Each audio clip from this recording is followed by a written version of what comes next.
அது ஒரு அழகிய பசுமையான வயல்வெளிகள் நிறைந்த கிராமம். அந்த கிராமத்தில் மாதவன் என்ற ஒருவர் விவசாயம் செய்து வந்தார். அவர் லக்ஷ்மி தேவியின் தீவிர பக்தன் ஆவார். லக்ஷ்மி தேவியின் துதியை துதித்து கொண்டே இருப்பார்.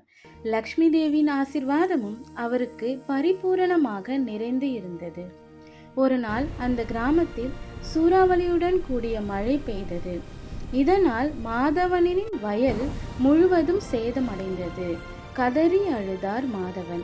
என்ன செய்வதென்று தெரியாமல் லக்ஷ்மி தேவியின் முன் மண்டியிட்டு அழுதார்.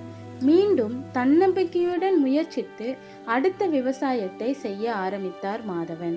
அவருடைய தன்னம்பிக்கையை பார்த்து லக்ஷ்மி தேவியானவள் முதிய பெண் வடிவில் பூமியை வந்து சேர்ந்தார். அந்த முதிய பெண் மாதவனின் முன் தோன்றி அவருக்கு ஆசீர்வாதத்தை வழங்கினார்.